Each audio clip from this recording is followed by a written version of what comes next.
سبحان الله والحمد لله ولا إله إلا الله والله أكبر ولا حول ولا قوة إلا بالله العلي العظيم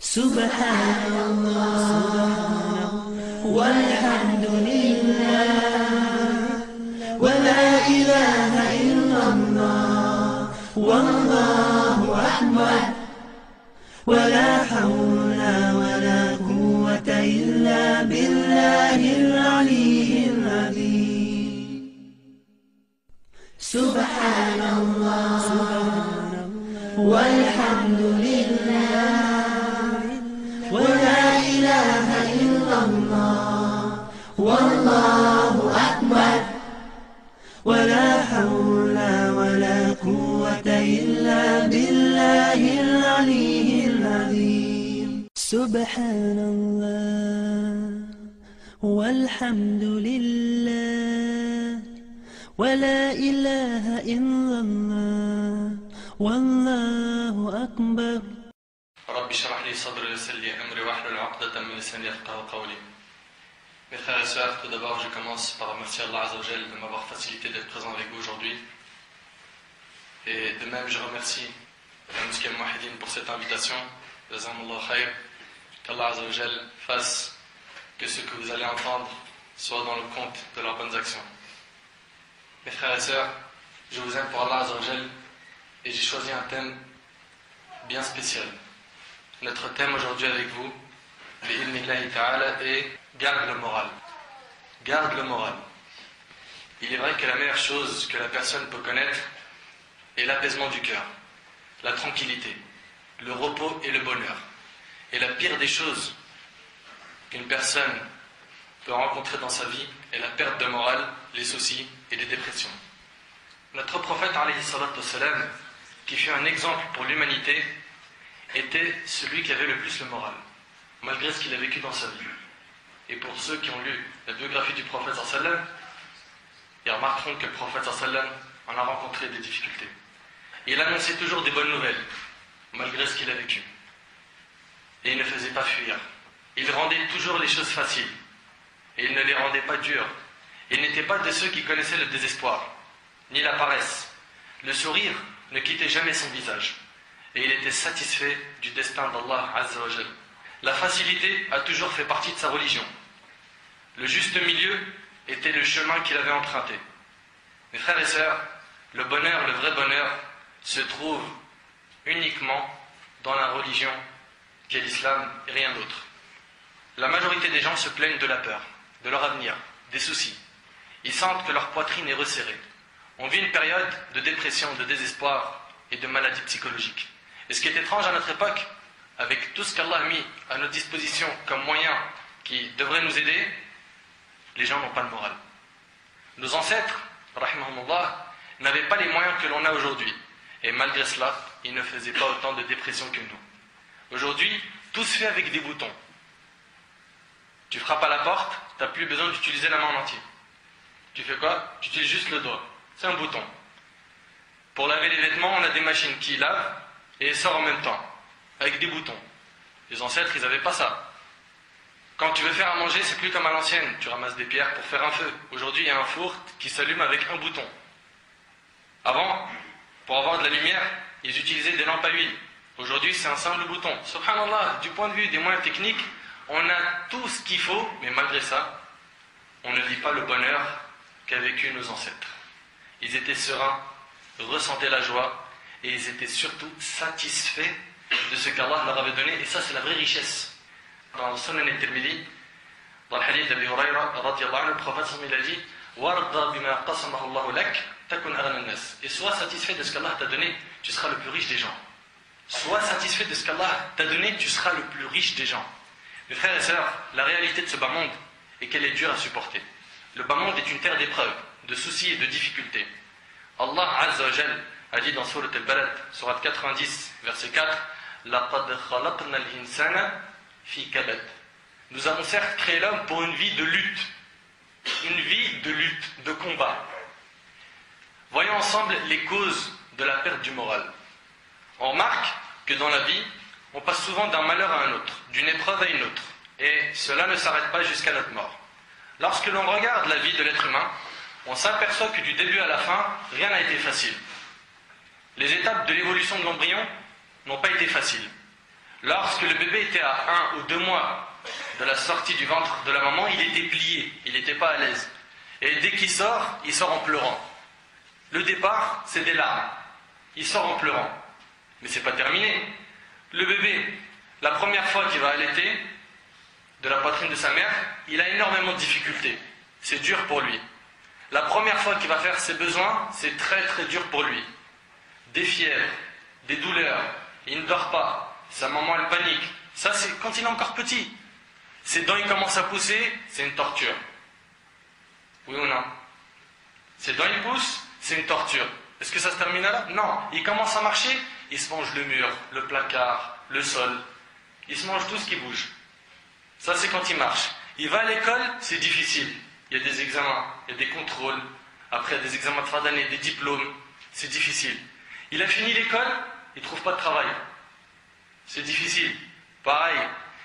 Il a trouvé un travail, il n'arrive pas à se marier. Pourquoi? Parce qu'on regarde que l'argent. Et on évalue la personne en fonction du compte bancaire aujourd'hui. C'est ça le plus important. Il s'est marié, il a des problèmes de couple. Il a eu des enfants, c'est super dur à éduquer des enfants aujourd'hui, surtout dans notre génération. Oui ou non? On voit en fait que rien n'est facile. Tout est dur. Du début à la fin. Et le vrai repos se trouvera, Inch'Allah, au paradis. On a demandé à l'imam Ahmed ibn Hanbal, rahimahullah, quand nous reposerons-nous? Il répondit, lorsque tu auras mis le pied dans le paradis, tu te reposeras. Tant que tu es fait de dunya, tant que tu es dans ce bas monde, tu seras éprouvé. Et si tu le sais, garde le moral. Ne perds pas le moral. Garde-le. Je sais que c'est difficile, on va essayer, Inch'Allah, de t'aider à garder le moral. En effet, il n'y a pas de repos avant le paradis. Dans la vie d'ici-bas, il y a des tracasseries, des tourments, des épreuves, des accidents, des afflictions, des catastrophes, des maladies, des soucis, des chagrins, de la tristesse et du désespoir. Lorsque l'épreuve te touche et te blesse, ou plutôt lorsque les épreuves, au pluriel, tombent sur toi en cascade, et que tu es comme la branche tombée dans le courant rapide, se précipitant vers la chute d'eau en se brisant sur les rochers, ballotté de part en part, ô toi qui m'écoutes, sache qu'à ce moment-là, quand tu es bien éprouvé, sache qu'Allah Azza wa Jal t'aime. Allah t'aime. Écoute cette parole avec ton cœur, et non pas avec tes oreilles. Ouvre ton cœur et entends ces mots inestimables. Allah Azza wa Jal t'aime. Cela ne provoque-t-il rien dans ton cœur? Cela ne soulage-t-il pas un tant soit peu ta peine? Ô frère, ô ma sœur, certes ton épreuve n'a pas disparu après ces paroles. Ton épreuve va continuer et tu vas encore en souffrir car Allah Azza wa Jal te veut du bien. Il te veut pour le paradis, mais tes œuvres ne sont pas à la hauteur. Alors, sachant qu'Allah Azza wa Jal t'aime, il t'éprouve jusqu'à te faire entrer au paradis. Si nous te rappelons ces paroles, ce n'est pas pour effacer ton épreuve, c'est plutôt pour que tu la vois d'une autre façon. Anas ibn Malik radiyallahu anhu a dit, le messager de Dieu sallallahu alayhi wa sallam a dit, quand Dieu veut du bien de son esclave, il lui accélère son châtiment dans ce monde. Allahu Akbar. Quand Dieu veut du bien de son esclave, il lui accélère son châtiment dans ce monde. J'ai dit, ouvrez vos cœurs et non vos oreilles. Je répète, quand Dieu veut du bien de son esclave, il lui accélère son châtiment dans ce monde. C'est-à-dire quoi? C'est-à-dire qu'il va payer des factures. Des factures qui sont lourdes. Pourquoi? Parce qu'il a prétendu et il a dit haut et fort qu'il avait la foi. Tu as la foi, tu payes des factures, ça s'appelle des épreuves. Les épreuves des croyants. Et les prophètes qui étaient les hommes les plus pieux en ont payé. Quand Dieu veut du bien de son esclave, il lui accélère son châtiment dans ce monde. Quand il veut du mal de son esclave, il s'abstient de le châtier pour sa faute jusqu'à ce qu'il en reçoive sa punition entière le jour de la résurrection. T'imagines? Aujourd'hui, certains d'entre nous se posent des questions. Pourquoi un tel qui n'est pas musulman vit le paradis? Allah lui donne le paradis sur terre. Et il donne ce bas monde à ceux qu'il aime et ceux qu'il n'aime pas. Mais l'au-delà, il ne le donne qu'à ceux qu'il aime. Le prophète alayhi salatu wa sallam a dit aussi, la grandeur de la récompense va de pair avec la grandeur de l'épreuve. Dieu le Très-Haut, quand il aime les gens, il les éprouve. Regarde, Dieu le Très-Haut, quand il aime les gens, il les éprouve. Celui qui accepte l'épreuve avec abnégation aura la satisfaction de Dieu. Tu acceptes l'épreuve, tu dis Alhamdulillah, il y a pire que moi, je reconnais que j'ai fait des erreurs et que là j'en paye des factures. Tu dis ça, Allah subhanahu wa ta'ala sera satisfait de toi. Et celui qui lui oppose son mécontentement, Dieu sera mécontent de lui, rapporté par le Tirmidhi. Subhanallah. Un seul hadith, akhil kalim, urti kalima, tu l'écoutes avec ton cœur, il peut changer ta vie. Un seul. Tu vas sûrement rentrer chez toi après avoir écouté ce ders, autant mon frère qui m'entend, et il se peut que ton propre père t'insulte car tu es assidu aux 5 prières. Tu vas tout le temps à la mosquée. Tu es attaché à la sunna. Ma sœur, elle va peut-être rentrer chez elle après ce ders, et il se peut que sa propre mère va la mépriser et lui faire du mal car elle porte le hijab et elle est pudique. Patiente ma sœur et endure, et comporte-toi bien avec tes parents. Allah Azza wa Jal nous a dit dans le Coran, dans Sourate Al-Ankabut, Sourate 29, versets 1 et 2, Alif Lam Mim, Ahasiba an-nasu ay yutraku, ay yaqulu amanna, wa hum la yuftanun. Alif Lam Mim. Est-ce que les gens pensent qu'on les laissera dire nous croyons sans les éprouver? À partir du moment où tu as dit je crois, tu es éprouvé. C'est terminé. Tu crois en Allah fermement, tu es éprouvé. Il se peut que tu rentres chez toi et que ta maladie continue et que la douleur t'exténue. Que ton rêve le plus cher soit de pouvoir faire un soujoud, une prosternation dont tu n'as plus la capacité. Il se peut que tu aies été ensorcelé par un ennemi d'Allah ou qu'un jaloux minable t'ait jeté un mauvais œil et que la guérison tarde à arriver. Il se peut qu'aucune femme ne t'accepte en mariage. Ma sœur, il se peut qu'aucun homme pieux ne se présente pour demander ta main. Ô toi qui es marié, il se peut que tu aies des problèmes de couple, que tu sois au bord du divorce, que tu aies des problèmes d'argent et que tu ne saches plus comment faire pour nourrir tes enfants. Il se peut que tu ne trouves aucun travail et cela depuis longtemps. Il se peut que tu sois à des centaines ou des milliers de kilomètres de ceux que tu aimes pour une raison quelconque et que cet éloignement brise ton âme. Et il se peut, et c'est là l'épreuve la plus dure, que tu sois la seule personne de ta famille à laquelle Allah ait donné la vue du cœur. La vue du cœur, et que tu sois le seul à être guidé à la vérité et à vouloir obéir à Allah et son prophète sallam, et que toute ta famille te combatte, te méprise, te rabaisse, sachant que tu fais ce qui satisfait Allah tabaraka wa ta'ala et qu'ils font ce qui le met en colère. Ô toi mon frère qui a embrassé l'islam, le reconverti à l'islam, et ma sœur qui a embrassé l'islam, il se peut que vous soyez même encore plus éprouvés que cela, car vous ressentez que vous êtes parmi les vôtres comme la brebis noire dans son troupeau, alors que c'est vous qui êtes les bien-aimés d'Allah, tandis que ceux qui ne veulent pas suivre le chemin que vous avez emprunté sont dans l'égarement le plus total. Qu'Allah Azza wa Jal les guide et guide toutes les familles de nos frères et sœurs reconvertis. Allahumma amin. Patiente mon frère, patiente ma sœur, et reçois la bonne nouvelle de notre prophète sallam qui a dit: quand Dieu veut du bien de son esclave, il lui accélère son châtiment dans ce monde. Tu préfères quoi? Les épreuves de ce bas monde, être privé d'argent, de santé, de mariage, de famille, ou plutôt avoir le châtiment fi alam al-barzakh, dans ta tombe, que tu ne puisses pas répondre à Munkar et Nakir, que tu passes sur le pont du Sirat, tu tombes fi jahannam wal iyadu billah. Qu'est-ce que tu préfères? Qu'on accélère ton châtiment maintenant et que tu payes maintenant et tu vas au paradis direct pour une éternité, ou l'inverse? Patiente. Ô toi l'éprouvé, lorsque tu ressens que tout ton être entier se resserre autour de toi, que tous les biens de ce bas monde ne pourraient pas apaiser ta peine, lorsque tu voudrais t'évader de cette dunya maudite et éphémère après laquelle les gens courent comme les zèbres accourent au point d'eau, toi qui te sens à l'étroit dans ta propre personne, et ça c'est un sentiment que tous les vrais éprouvés ont expérimenté, tu te sens prisonnier de ton corps, tu as la sensation que ton âme est compressée et comprimée, et même si à cet instant on met devant tes yeux un horizon large et vaste comme l'océan, tu ressens quand même être la personne la plus opprimée du monde et tu sens que ton âme et ton cœur te troublent. Sache, akhil kalim, urtil kalima, qu'après toute difficulté, Allah Azza wa Jal ouvre des portes de facilité. Quand l'épreuve bat son plein, et ce depuis de nombreuses années, alors tu ressens vraiment ce sentiment d'être à l'étroit dans ta propre personne, aussi vaste que soit la terre. À ce moment-là, tu ressens purement et sincèrement qu'il n'y a pas d'autre refuge en dehors d'Allah qu'auprès de lui. Et c'est là que tu te retournes vers lui. Et hélas, on a des gens, les frères et sœurs, c'est des saisonniers. Ils adorent Allah dans des périodes, dans des endroits. Ils l'adorent pendant Ramadan, dans la mosquée. En dehors du Ramadan, il n'y a plus d'adoration.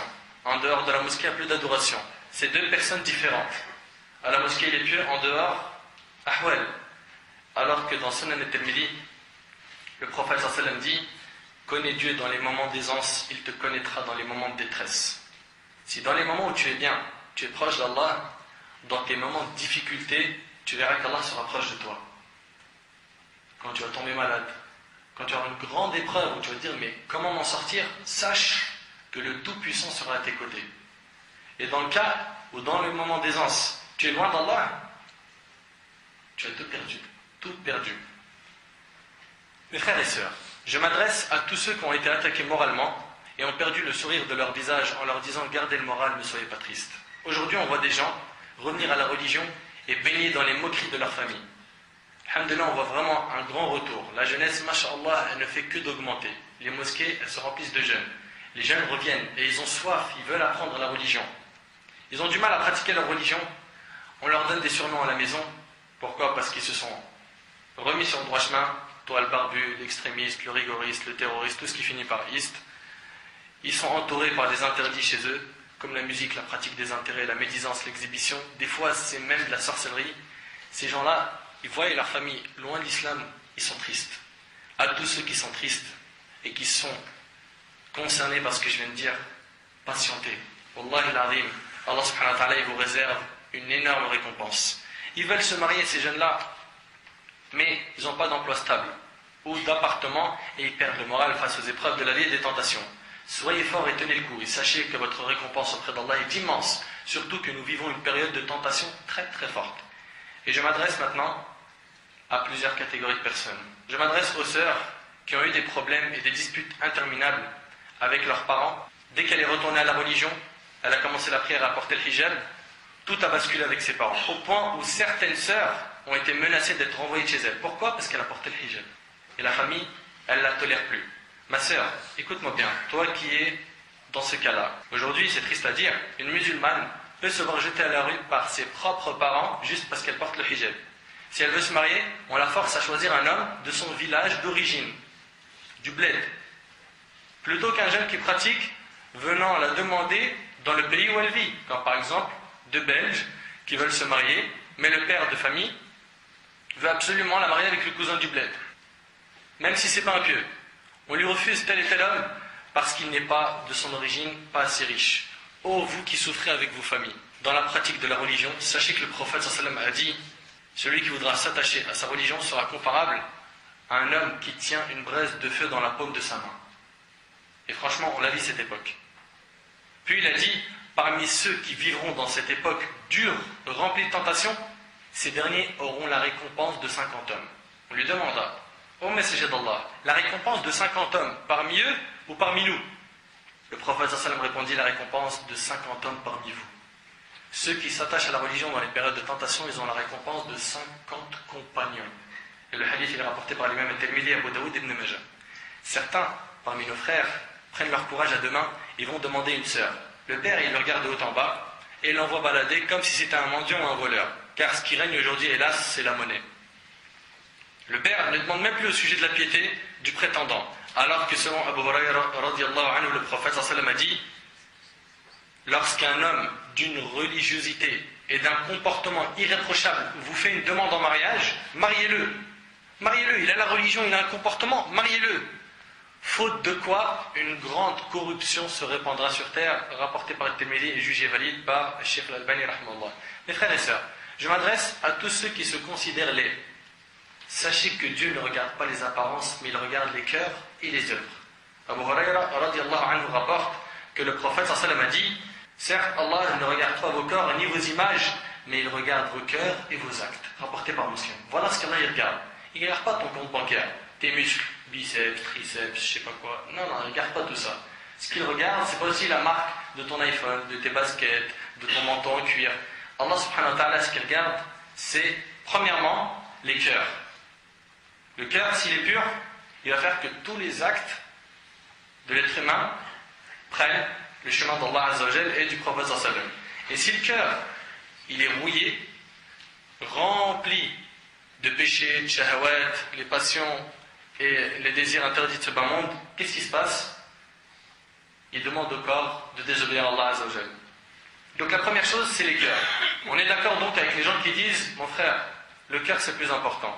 Mais attention, il dit, mon frère, le cœur c'est plus important, il ne fait pas la salat.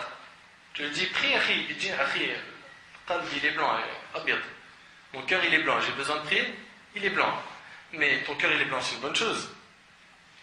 Allah il regarde les cœurs et les actes. Et le hadith il est rapporté par Muslim. En plus de ça, qu'est-ce que tu en sais que ton cœur il est blanc?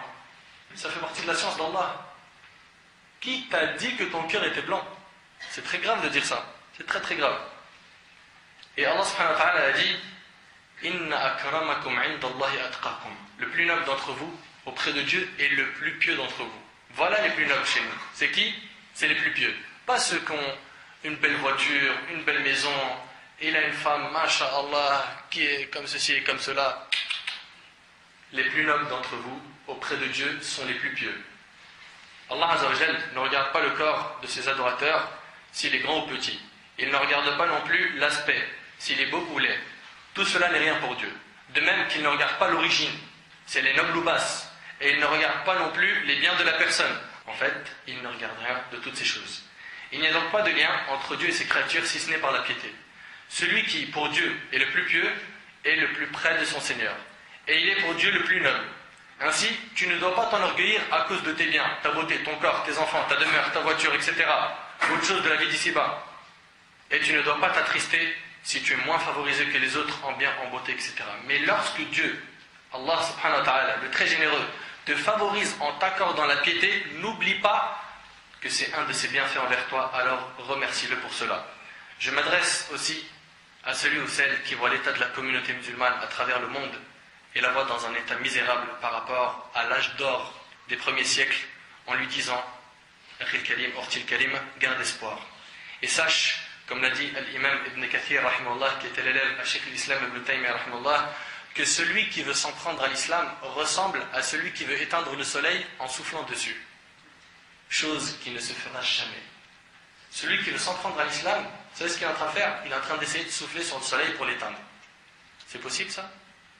Allah subhanahu wa ta'ala dit dans Surat As-Saf, Surat 61, verset 8, يُرِيدُونَ لِيُطْفِئُوا نُورَ اللَّهِ بِأَفْوَاهِهِمْ وَاللَّهُ مُتِمُّ نُورِهِ وَلَوْ كَرِهَ الْكَافِرُونَ. Ils veulent éteindre de leur bouche la lumière de Dieu. Ils aimeraient éteindre Al-Qur'an ou Sunnah, alors que Dieu parchèvera sa lumière en dépit de l'aversion des mécréants. Ô toi qui pleures à cause de ce que tu vois des médias, sache que les ennemis de l'islam n'éteindront jamais la religion d'Allah. Et sache qu'ils ne font de mal qu'à eux-mêmes. Lorsque l'on regarde toutes les tentatives des ennemis de l'islam contre l'islam, on s'aperçoit qu'elles ont toutes échoué, sans exception. De Adam alayhi salam jusqu'à maintenant. Elles ont échoué et elles échoueront. Pourquoi? Parce que l'islam, celui qui s'en porte gardien, c'est qui? Allah Azza wa Jal. N'aie pas peur pour l'islam. L'islam, Allah le protégera jusqu'au jour du jugement. Aie peur pour ta propre personne. Allah a dit dans Surat Al-Anfal, Surat 8, verset 30, وَيَمْكُرُونَ وَيَمْكُرُ اللَّهُ وَاللَّهُ خَيْرُ الْمَاكِرِينَ. Ils complotèrent, mais Dieu a fait échouer leur complot. Et Dieu est le meilleur en stratagème. Pour avoir le soutien d'Allah, Allah nous a dit dans Surat An-Nur, Surat 24, verset 55, وَعَدَ اللَّهُ الَّذِينَ آمَنُوا مِنْكُمْ وَعَمِلُوا الصَّالِحَاتِ لَيَسْتَخْلِفَنَّهُمْ فِي الْأَرْضِ كَمَا اسْتَخْلَفَ الَّذِينَ مِنْ قَبْلِهِمْ وَلَيُمَكِّنَنَّ لَهُمْ دِينَهُمُ الَّذِي ارْتَضَى لَهُمْ وَلَيُبَدِّلَنَّهُم مِّن بَعْدِ خَوْفِهِمْ أَمْنًا يَعْبُدُونَنِي لَا يُشْرِكُونَ بِي شَيْئًا وَمَنْ كَفَرَ بَعْدَ ذَلِكَ فَأُولَٰئِكَ هُمُ الْفَاسِقُونَ. Dieu a promis à ceux d'entre vous qui ont cru et fait les bonnes œuvres qu'il leur donnerait la succession sur terre comme il l'a donné à ceux qui les ont précédés. Tu veux qu'Allah Azza wa Jal nous soutienne, nous facilite les choses, crois en Allah et fais des bonnes œuvres. Il donnerait force et suprématie à leur religion qu'il a créée pour eux, il leur changerait leur ancienne peur en sécurité, ils m'adorent et ne m'associent rien, et celui qui m'écroit par la suite, ce sont ceux-là les pervers. Si aujourd'hui on n'a pas le soutien d'Allah face à certaines épreuves, c'est sans doute car nous faisons trop de péchés et que nous avons besoin de retourner à Allah Azza wa Jal. Allah a dit In tansurullah yansurkum. Vous soutenez Allah subhanahu wa ta'ala, Allah vous soutient. Vous l'abandonnez, il vous abandonne. Je m'adresse à celui qui est revenu à la religion et a voulu faire la da'wa à sa famille, à ses ses amis d'enfance, à sa femme ou à ses enfants, et il ne voit aucun résultat, sache que le messager Nuh alayhi salam a fait la da'wah pendant 950 ans. Et il n'y a eu que peu de personnes qui l'ont suivi. Il y a combien de personnes? 80 personnes qui l'ont suivi. Vous imaginez? 950 ans. Et sache que ce qui t'est demandé est d'avertir et non de transformer les gens, car les cœurs sont entre les mains d'Allah, il les fait changer d'état quand il veut. Et sache que si tu es très pieux, Allah peut t'éprouver par la désobéissance d'un membre de ta famille. Dans ce cas, patiente, comme ont patienté les prophètes. Parce qu'une personne, il se dit, comment ça se fait, moi je connais le Coran, j'ai été bien éduqué, d'une grande famille, et mon enfant il est loin. Mais les prophètes, c'était les gens les plus pieux, les plus proches d'Allah subhanahu wa ta'ala, et malgré cela, on voit que Nuh alayhi salam, son fils, il était kafir, et il est mort à al-kufr, et il a patienté.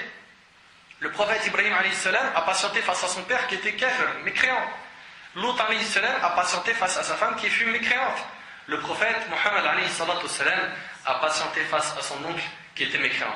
Donc c'est pas parce que tu es pieux qu'Allah Azza wa Jalla ne peut pas t'éprouver dans ta famille, tes proches, tes enfants.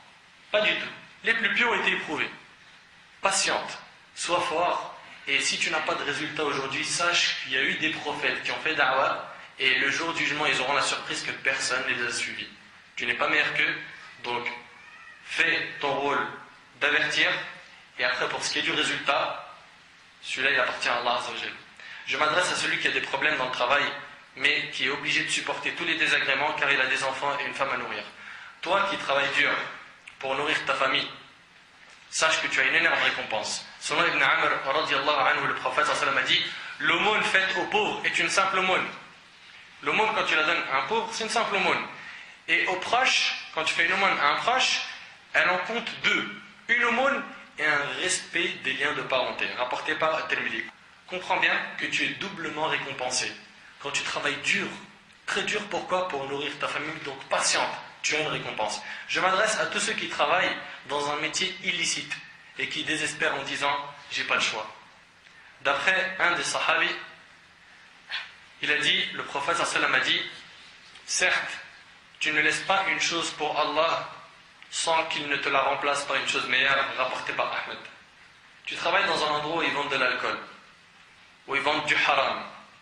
Si tu délaisses cette chose-là pour Allah Azza wa Jal et que tu as confiance en lui, le prophète sallam a dit, certes, tu ne laisses pas une chose pour Allah, tu l'as laissée pour Allah sans qu'il ne te la remplace par une chose meilleure. Tu as confiance en Dieu, oui ou non? Donc délaisse ce travail. N'aie pas peur de ton risque, de la subsistance, car c'est Allah subhanahu wa ta'ala qui pourvoit aux besoins de ses créatures. Je m'adresse aux jeunes qui veulent faire des études scolaires et qui trouvent cela dur.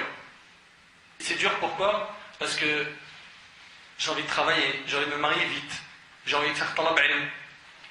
J'aimerais bien directement aller à Médine ou dans une destination apprendre la science. L'école, ça y est, ça m'a saturé, j'aime trop la religion, je veux ça. Je lui dis patiente, car la communauté a besoin de ulama, et elle a besoin aussi de médecins, d'ingénieurs, et que l'on soit dans toutes les couches sociales. Ne baisse pas les bras malgré les difficultés que tu rencontreras, et place l'intention d'être utile à la Ummah, et tu verras qu'Allah Azza wa Jal t'ouvrira toutes les portes. Je m'adresse aussi à ceux qui veulent faire des études religieuses, qui n'ont pas d'argent, à celui qui a des difficultés pour terminer les fins de mois, et qui est obligé de se sacrifier pour pouvoir vivre. Et je m'adresse aux pauvres, ceux qui n'ont pas d'argent, ceux qui sont vraiment en difficulté, qui sont dans la gêne. Je leur dis, ne soyez pas tristes, car vous rentrez au paradis, Inch'Allah, 500 ans avant les riches. 500 ans avant les riches. Car les riches, on va les questionner sur pas mal de choses. Il va rester, le jour du jugement, 500 ans debout à être questionné. Pourquoi? Parce que le riche, il a gagné de l'argent. Donc on va lui demander, comme vous le savez dans le hadith d'Abi Barz al-Aslami qui est dans Sunan al-Tirmidhi, on va lui demander cet argent d'où tu l'as gagné et dans quoi tu l'as dépensé. T'imagines? Chaque euro on te pose la question d'où tu l'as gagné et dans quoi tu l'as dépensé. Tandis que le pauvre il va venir le jour du jugement, il n'a pas d'argent, celui-là il passe vite. Donc il rentre 500 ans avant le riche au paradis. Et attention, il rentre avant le riche 500 ans, ça ne veut pas dire qu'il va occuper une meilleure place que le riche. Ibn al-Qayyim rahimallah, il l'explique en commentant le hadith d'Abi Hurayra qui est dans Sunan al-Tirmidhi où le prophète dit les pauvres entreront au paradis 500 ans avant les riches. Il dit que l'entrée des pauvres avant les riches ne signifie pas qu'ils occuperont des degrés plus hauts qu'eux au paradis. Seulement, 500 ans avant, il est déjà fait le Jannah. Et dans un hadith, Wallah al-Azim, comment ils sont beaux les hadiths du prophète sallam. Abu Sa'id al-Khudri radiallahu anhu, un compagnon, il rapporte qu'un groupe d'Ansarites, les Ansar, c'est les habitants de Médine, ils demandèrent assistance matérielle au messager de Dieu sallam, qu'il leur donna. Ils sont partis voir le prophète sallam, ils lui ont dit on a besoin d'argent. Ils sont pauvres. Et le prophète sallam, généreux, la meilleure créature qu'Allah subhanahu wa ta'ala a créée sur terre, il leur a donné. Puis, ils lui en demandèrent de nouveau, et il leur a donné. Jusqu'à l'épuisement de tout ce qu'il avait. Une fois qu'il avait dépensé tout ce qu'il possédait, il leur dit tant que je détiendrai quelques biens, je n'en serai jamais avare avec vous. Tant que j'ai de l'argent, je vous donnerai. Mais, ouvrez bien vos oreilles, vous qui avez beaucoup de difficultés au niveau de l'argent, mais celui qui se refuse par fierté d'âme de tendre la main aux autres, Dieu lui sauvegarde sa fierté. Allahu Akbar. Celui qui n'exprime pas son besoin, Dieu le met au-dessus du besoin. Celui qui ne dit pas aux gens « Oh, j'ai des problèmes d'argent, ça va mal, Allah, il le met au-dessus du besoin. Celui qui s'astreint de patienter, Dieu lui en donne la force. Nul n'a reçu de don meilleur et plus abondant que celui de la patience. Rapporté par Bukhari et Muslim. Donc toi qui as des difficultés d'argent, sache que si tu patientes et que tu ne tends pas ta main, malgré que tu aimerais le faire, Wallahi al-Azim, et je le jure par Allah, car c'est Allah qui a appris ça au prophète sallam, Allah subhanahu wa ta'ala te mettra au-dessus du besoin. Il fera que le mois il se terminera, et que tu mangeras à ta faim, et que le loyer il sera payé, et que tes problèmes seront réglés. Remets-toi-en à Allah, et tu verras que tout sera réglé. Je m'adresse à celles dont les enfants lui rendent les cheveux blancs, par les bêtises et les problèmes dans la rue, à l'école, dans la religion. Ils ne font pas la prière, ils ne m'écoutent pas. Celle qui craque avec ses enfants. Abu Huraira radiallahu anhu a dit, le prophète sallam a dit, celui à qui Dieu veut du bien se voit touché dans ce qu'il a de plus cher, rapporté par Bukhari. Quand Allah il veut du bien à quelqu'un, il le touche, il l'éprouve dans ce qu'il a de plus cher. Et la maman, ce qu'elle a de plus cher, c'est ses enfants. Oui ou non? Donc, ô toi qui as des enfants, ma sœur qui a des enfants, sache qu'Allah Azzawajal, il te veut du bien. Il veut t'élever en degré au paradis, il veut te pardonner des péchés, parce que tu en as commis et tu en commets toujours. Patiente, remercie Allah subhanahu wa ta'ala, et sache qu'au final, on est en train de te purifier de tes péchés, comme ça le jour du jugement tu viens, tu n'as pas de péché. Tu rentres directement au Jannah. Je m'adresse aussi à celles qui souhaitent avoir un enfant, et Meskina, après plusieurs tentatives, elle n'arrive pas à être enceinte. Comment réagir aux remarques des gens du genre la pauvre, elle est stérile? Que faire devant une belle famille déçue? Comment ne pas envier les copines, voisines et cousines qui engendrent les unes après les autres, qu'Allah leur préserve leurs enfants? Ma sœur, toi qui as été privée d'enfants, sache que tu peux en avoir et que tout est entre les mains d'Allah. Le puissant c'est qui? Allah subhanahu wa ta'ala. Celui qui donne et qui prive c'est qui? Allah Azzawajal. Donc toi qui n'as pas d'enfant et qui est stérile, sache que tout ça c'est entre les mains d'Allah. Pour cela, fais les causes. Quelles causes? Invoque Allah subhanahu wa ta'ala. Ad-du'a silah al-mu'min. L'invocation c'est l'arme du croyant. C'est une arme solide. De plus, multiplie les demandes de pardon. Al-istighfar. Quand tu demandes pardon à Allah, Allah il te donne ce que tu veux. Et ça, c'est dans Surat Nuh. C'est Allah subhanahu wa ta'ala qui nous a dit ça. Dans Surat Nuh, Surat 71, versets 10, 11 et 12. فَقُلْتُ اسْتَغْفِرُوا رَبَّكُمْ إِنَّهُ كَانَ غَفَّارًا يُرْسِلِ السَّمَاءَ عَلَيْكُمْ مِدْرَارًا وَيُمْدِدْكُمْ بِأَمْوَالٍ وَبَنِينَ وَيَجْعَلْ لَكُمْ جَنَّاتٍ وَيَجْعَلْ لَكُمْ أَنْهَارًا. J'ai donc dit, implorez le pardon de votre Seigneur, car il est grand pardonneur. Implorez le pardon de votre Seigneur, car il est grand pardonneur. Et regarde le pardon, pour qu'il vous envoie du ciel des pluies abondantes.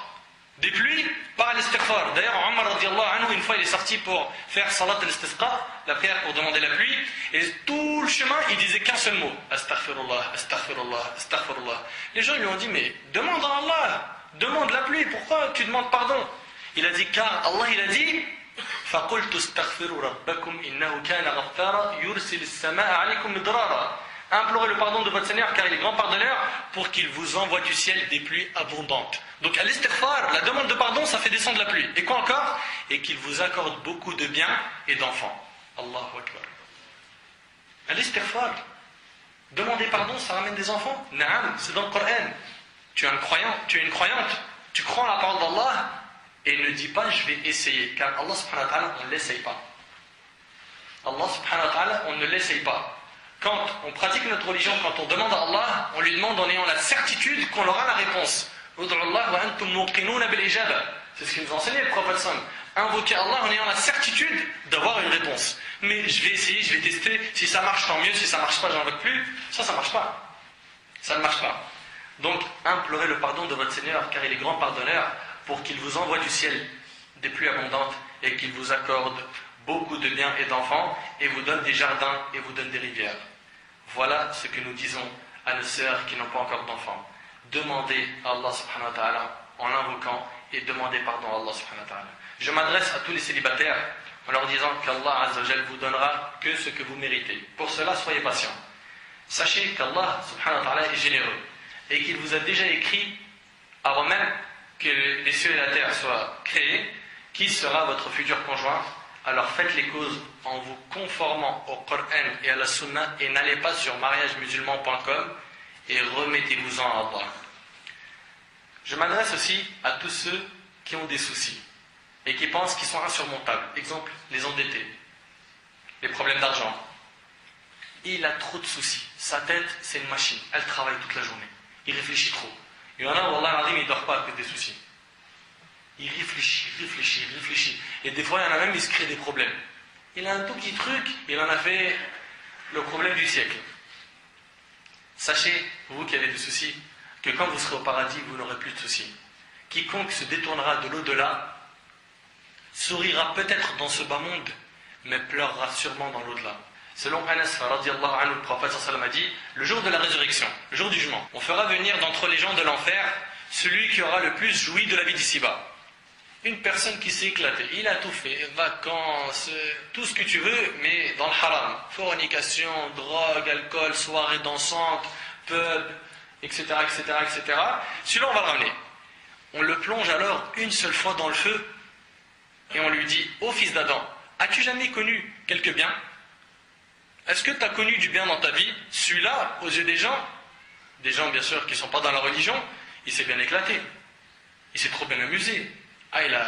Franchement, il a bien vécu sa vie, il en a profité. C'est vrai, c'est pas vrai. Celui-là, là, qui s'est bien éclaté, comme le disent les gens, on va le prendre, on va le tremper une seule fois en enfer. Et Allah va lui dire, alors, c'était bien la dunya, tu t'es bien amusé? Il va dire, non, j'ai jamais rien vu de bien dans ma vie. Pourquoi? Parce que être trempé une seule fois en enfer, c'est un formatage du disque. Ça t'efface tout. T'as plus rien dans la cervelle. T'as plus rien, tout s'efface. Et de même, on ramènera la personne qui a eu la vie la plus misérable dans ce bas monde. Des épreuves, des problèmes de famille, de santé, d'argent, des problèmes, mais il était pieux, il était attaché à sa religion, il disait la salat sérieusement, il aimait Allah du fin fond de son cœur. Celui-là, on le ramènera. Et cet homme-là, c'est une personne qui va normalement au paradis. Il a connu la vie la plus misérable dans ce bas monde, et on le plonge une seule fois dans le paradis. On lui dit alors, ô fils d'Adam, as-tu jamais connu quelque misère? As-tu jamais rencontré la gêne? Il dit non par Dieu. La wallah. Je n'ai jamais connu la misère et je n'ai jamais rencontré la gêne rapportée par un musulman. Patiente, Akhil Karim. Patiente, tu seras trompé une fois, fil jannah, c'est oublié, c'est fini. Tout ce qui te fatigue aujourd'hui l'esprit, tu vas l'oublier. Trempé, fil jannah une fois, t'imagines une goutte de jannah, ça y est, plus rien dans la cervelle. Plus de soucis, plus de misère, rien. Tout ça, alhamdulillah, c'est effacé. Et pour les soucieux, écoutez ce cadeau. Selon Abu Sa'id al-Khudri et Abu Huraira radiyallahu anhuma, le prophète sallallahu alayhi wa sallam a dit, il n'est pas une fatigue, ou une maladie, ou un souci, ou une peine, ou un mal, ou une angoisse qui touche le musulman jusqu'à l'épine qui le pique, sans que Dieu ne lui efface à cause de cela une partie de ses péchés rapportés par Bukhari Muslim. Tu as des soucis, tu réfléchis à ton souci, il y a des péchés qui partent. T'imagines? Tu es juste en train de réfléchir, oh là là, comment je vais faire pour ça? Comment je vais faire? Dans le compteur des péchés, on est en train de supprimer, vider la corbeille. T'imagines un petit peu? C'est pas trop grand tout ça? Mais ça, c'est pour qui ça? C'est pour le vrai mu'min, le croyant, celui qui aime Allah et son prophète sallallahu alayhi wa sallam.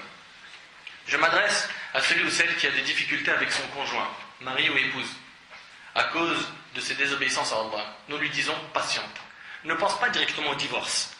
Vous qui êtes mariés, ne pensez pas directement au divorce. C'est la chose la plus simple, la solution la plus facile. Le divorce, c'est trop facile.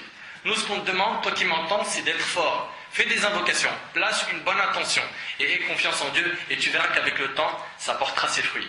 Toi qui as du mal à communiquer avec ton épouse, car les problèmes ont traîné trop longtemps derrière toi, demande conseil aux gens de science. Si la communication se bloque complètement avec l'époux ou l'épouse, faites intervenir une personne de confiance qui est sage et qui a la religion, il a de la science, afin qu'il tranche entre vous selon Al-Qur'an ou Sunnah. Et ne soyez pas de ceux qui racontent leurs problèmes à tout l'univers. Et enlevez de vos têtes, ô vous mes sœurs, le divorce. Enlevez ça de vos têtes, car lorsque vous êtes en colère, vous y pensez direct. Sache ma sœur que celle qui demande le divorce sans raison valable ne sentira pas l'odeur du paradis.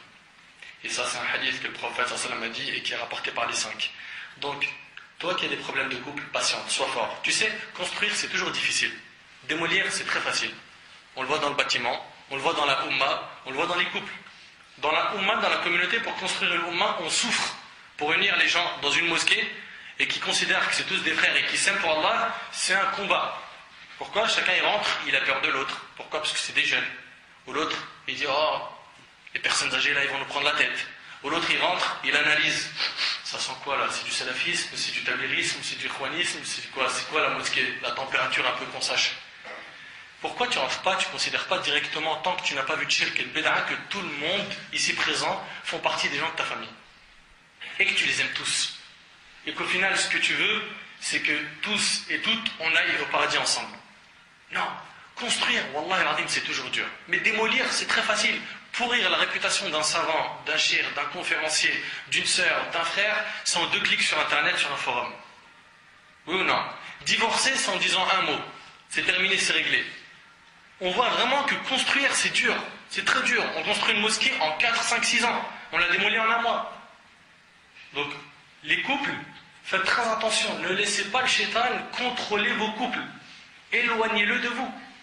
Éloignez-le. Et sachez que les problèmes, il y en a dans tous les couples. Le Nabi sallallahu alayhi wa sallam, il en a eu lui-même avec ses épouses. Mais il était intelligent. Et justement, le croyant, ce qui fait quand il a un problème avec l'épouse, il règle son problème très vite. Il peut en avoir un, mais il ne dure pas longtemps. Ça, c'est le croyant, le mu'min, le pieux, l'intelligent. Je m'adresse à la personne qui est atteinte d'une maladie ou possédée par un djinn et qu'elle repense au jour où elle était saine.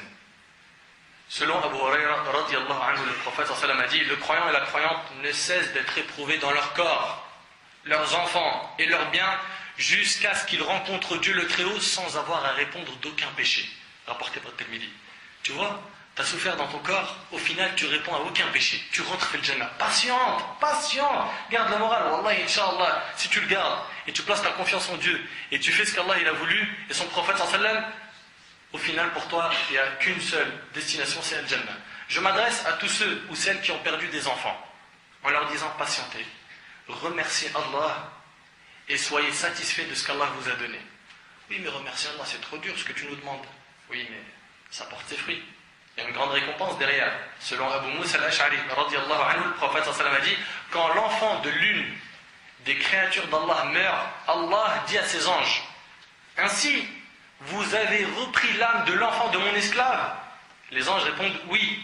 Il dit, vous avez donc cueilli le fruit de son cœur? Les anges disent, oui. Il dit, subhanahu wa ta'ala, qu'a dit mon esclave? Ils disent, il t'a loué, hamidaka wa starja. Il t'a loué et il a dit Inna lillah wa inna ilayhi raji'un. Nous appartenons à Allah et nous devons lui revenir. Allah subhanahu wa ta'ala dit alors construisez au paradis une maison pour mon esclave et appelez-la la maison de la louange, rapportée par Tirmidhi, Baytul Hamd. Patiente, tu as perdu un enfant, il y a le Jannah, il y a toujours une compensation. Le prophète sallallahu alayhi wa sallam, il passait à côté de la famille d'Ammar ibn Yasir qui souffrait par les polythéistes, il disait Sabran ala Yasir, fa inna maw'idakum al-jannah. Patientez aux familles de Yasir, votre rendez-vous est au paradis. Il voyait la femme qui avait la crise d'épilepsie, son hadith il est rapporté par Bukhari et Muslim. Et elle est venue demander au prophète sallallahu alayhi wa sallam, fais-moi une invocation car je me découvre. Au moment de ma crise, il lui a dit patiente et tu auras le paradis. Elle a dit je patiente pour avoir le paradis. Patiente, tu auras le paradis. Patiente, garde le moral. Pourquoi tu te brûles le moral? Pourquoi? Pour ce bas monde éphémère qui ne vaut rien du tout. Quant à ceux qui ont perdu un proche de leur famille, une mère, un père, un frère, une sœur, sache qu'Allah te donnera le paradis si tu fais preuve de patience. Il y a des sagesses divines qui nous sont cachées et notre devoir est d'accepter ce qu'Allah Azzawajal a voulu pour nous sans dire pourquoi cela m'est arrivé. Abu Huraira radiyallahu anhu rapporte que le prophète sallallahu alayhi wa sallam a dit qu'Allah Azzawajal a dit quand je reprends à mon esclave croyant l'âme de l'être qu'il aime le plus au monde et qu'il se montre patient dans l'espoir de ma récompense, je n'ai d'autre récompense pour lui que le paradis. Rapporté par Bukhari. Tu patientes quand Allah subhanahu wa ta'ala, il te prend un être très cher dans ta famille, tu patientes dans l'espoir de la récompense divine, la récompense que tu as, c'est Al-Jannah. Je m'adresse à tous ceux qui ont perdu la vue en leur disant, Anas ibn Malik radiyallahu anhu rapporte ceci, j'ai entendu le prophète sallallahu alayhi wa sallam dire, Dieu Tout-Puissant a dit, c'est un hadith qudsi, quand j'éprouve mon esclave dans les deux choses qu'il aime le plus, ses yeux, et qu'il se montre patient, je lui donne le paradis en dédommagement de leur perte, rapporté par Bukhari. On voit donc qu'il n'y a pas de perte avec Allah subhanahu wa ta'ala. Ça n'existe pas. Tu es perdant quand tu travailles avec un patron dans ce bas monde. Mais avec Allah azza wa jal, tu es gagnant à coup sûr. À tous les coups, tu gagnes. Mais il y a des conditions, c'est que tu sois patient, tu sois un vrai croyant. Je m'adresse à tous ceux qui ont subi des injustices, que ce soit dans le travail, ou dans son quartier, dans la cité, dans les tribunaux. Il a dû payer des dommages et intérêts de 15 000, 30 000, 20 000 euros, je ne sais pas combien. Pourquoi? Car il a perdu son procès avec une personne. Celui-là qui a perdu son procès et qui est opprimé, qui a subi une injustice, et ceux qui ont subi des injustices avec leur belle famille ou avec n'importe qui ici sur terre, un musulman, un non-musulman, je leur dis patientez et écoutez ce beau hadith. Écoutez ce beau hadith, selon Abu Huraira radiyallahu anhu, le prophète sallallahu alayhi wa sallam a dit, savez-vous qui a fait faillite? Celui qui a fait faillite, c'est qui? Dans notre définition à nous, c'est celui qui n'a plus d'argent. Et les compagnons, c'est ce qu'ils ont dit. Ils dirent, nous considérons comme failli parmi nous celui qui a perdu son argent, et c'est bien. Et le prophète sallallahu alayhi wa sallam a dit, le failli de ma communauté. Celui qui a fait faillite dans ma communauté, c'est celui qui viendra le jour de la résurrection ayant fait la prière. Subhanallah, il a fait la prière. Il a observé le jeûne. Il a payé l'impôt, zakat. Il vient après avoir insulté celui-ci. Donc il a fait salat, saum, zakat.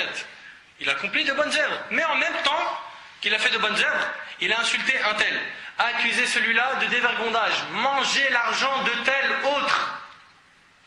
Il a mangé l'argent d'un tel, répandu le sang de celui-là et frappé tel autre.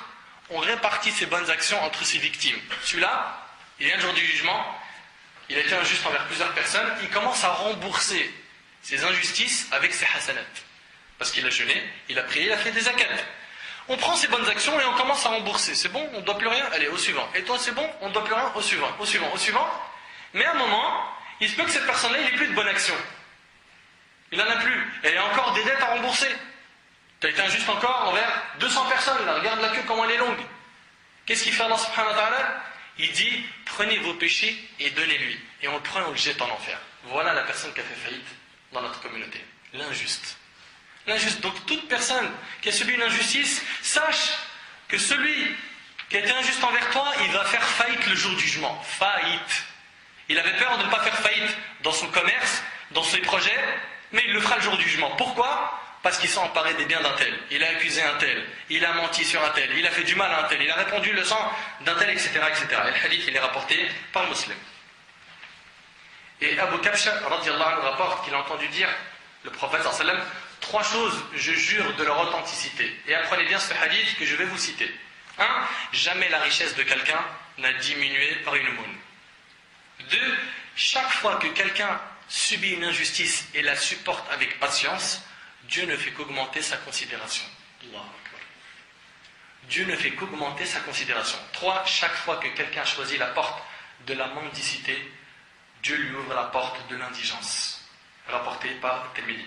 Je m'adresse à la personne qui a des difficultés à garder une foi forte et connaît régulièrement des chutes de foi terribles qui l'entraînent dans des péchés qu'elle avait délaissés il y a bien longtemps. Tu vois aujourd'hui le frère, masha'Allah, il est rentré dans le din, tabarakallah, il fait ses prières à la mosquée.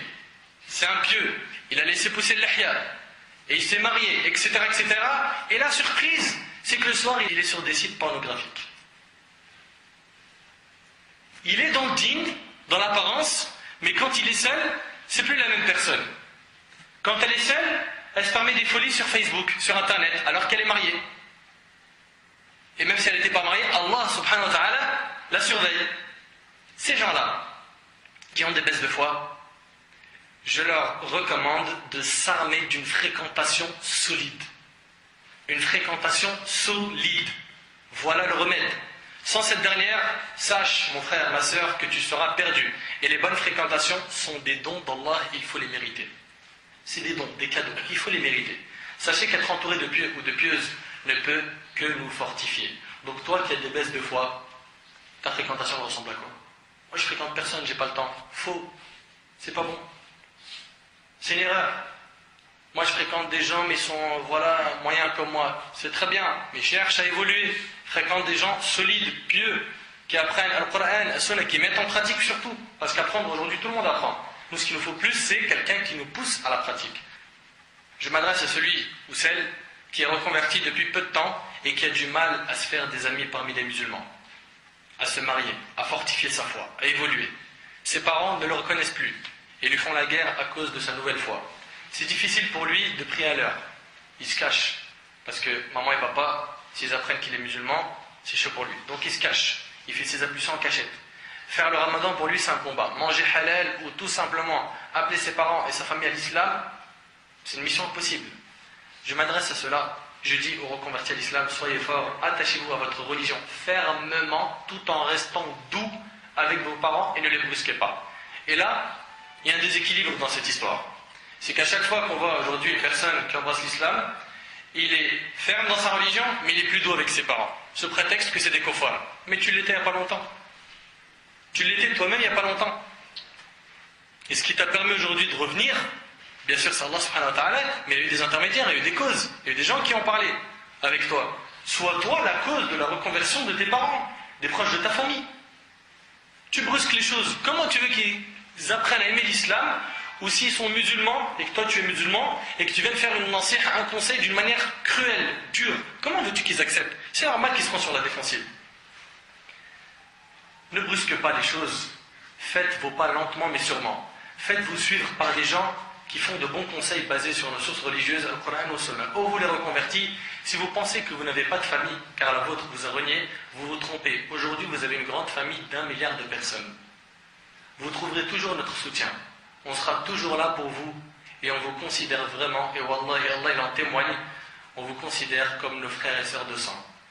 Je m'adresse à tous ceux qui ont des filles, et qui le regrettent en disant, si seulement j'avais eu un garçon, c'est la chouma. J'ai une fille. J'ai 2 filles, 3 filles. Ma femme, elle sait faire que des filles. C'est quoi ça? Et il lui dit, écoute, 4e enfant, si c'est une fille, t'es répudié. Mais t'es malade ou quoi? Tu crois que c'est elle qui contrôle ça? Ça va pas dans ta tête. On a des gens, ils sont pas bien, il leur manque plus qu'une case. Comment tu veux lui dire ça? Aïcha radhiyallahu anha a dit, j'étais chez moi quand une femme entra mendier avec ses 2 filles. Elle ne trouva chez moi qu'une seule date que je lui ai donnée. Subhanallah, la maison du prophète sallallahu alayhi wa sallam, il n'y avait qu'une seule date. Elle la partagea entre ses 2 filles, sans en manger elle-même. Elle a donné la date à la maman elle a pris la date, elle l'a coupée en 2, elle a donné une moitié à sa première fille, et l'autre moitié à la deuxième. Puis, elle se leva et partit. À ce moment, entra le prophète, sallallahu alayhi wa sallam. Aïcha dit, je l'en informais. Et il, alayhi wa sallam, dit, celui que Dieu a éprouvé par quelques-unes de ses filles, et qui les a bien traitées, elles seront pour lui un bouclier contre le feu de l'enfer, rapporté par Bukhari et Muslim. Donc toi qui es en train de dire, oh, des filles. Tes filles, si tu les éduques bien, c'est un bouclier pour toi contre l'enfer. À votre avis, quel sera l'état d'une personne qui est dans un cas de figure que je viens de citer? Quel sera l'état de celui ou celle qui est dans plusieurs de ces cas? La réponse, ces personnes, sans aucun doute, n'auront plus le moral à un moment de leur vie. La dunya, mes frères et sœurs, est pleine d'épreuves. Et ce qui est impressionnant, c'est que certains pensent qu'avec le matériel, on peut vivre le paradis sur terre, chose complètement fausse. Ce bas monde a fait pleurer et souffrir plus d'une personne. Et selon Abu Huraira, le prophète sallallahu a dit, ce bas monde est la prison du croyant et le paradis du mécréant, rapporté par Muslim. Tant que tu es dans ce bas monde, tu vas rencontrer des difficultés, même au moment de ta mort. Et après ta mort, ce ne sera pas facile pour tout le monde. Par contre, s'il y a une chose qui fait plaisir, c'est de savoir que dans le paradis, tous nos soucis vont s'arrêter. Tous nos soucis, il n'y a plus rien. Allah subhanahu wa ta'ala dit dans Sourate Al-Hijr, Sourate 15, verset 48, La yamassuhum fiha nasabun wa ma hum minha bimukhrajin. Nulle fatigue ne les touchera. Tu n'es plus touché par la fatigue, c'est fini, c'est le paradis, c'est la jouissance éternelle. Et on ne les en fera pas sortir. Et dans Sourate Taha, Sourate 20, verset 118 et 119, Allah subhanahu wa ta'ala, en s'adressant à Adam, il lui a dit, Inna laka alla tajwa'a fiha wa la ta'ra wa annaka la tadma'u fiha wa la tadha. Car tu n'y auras pas faim, ni ne seras nu.